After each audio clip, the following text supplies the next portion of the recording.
Nous étions frères un jour et les choses ont changé, c'est vrai. Il est parti.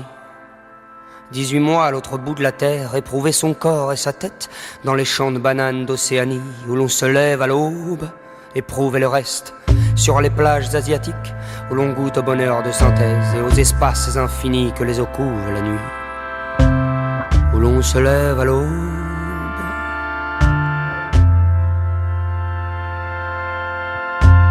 Et si nous avons pleuré ensemble ce jour de septembre où nous nous sommes quittés, c'est qu'on savait que l'infinie tendresse, la mémoire et le téléphone mobile sont peu de choses contre la distance, que tout allait changer.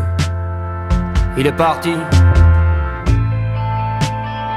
c'est qu'il se lève à l'aube. Ouais, faut bien s'arracher.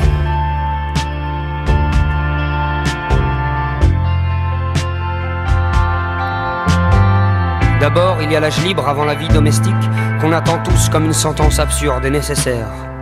Et puis ces chimères à fuir, qu'on croit laisser aux portes des avions long courrier. Enfin, la peur de s'engraisser ici, que le confort nous abêtisse. Il est parti, c'est qu'il se lève à l'aube. C'est qu'il se lève à l'aube. Dans nos longues nuits blanches qui s'en allaient mourir dans le cendrier, on a beaucoup rêvé et attendu que les choses adviennent, comme par enchantement.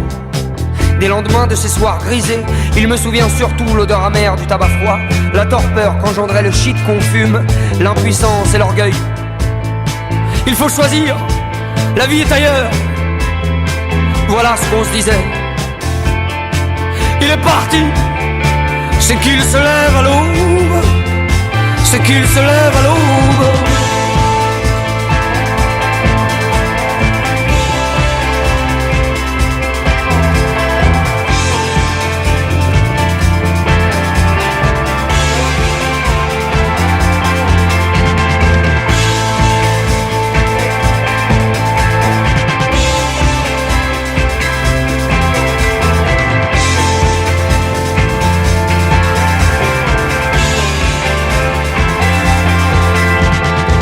Avant son départ, il était déjà moins bavard que lorsque je l'ai connu, 8 ans plus tôt.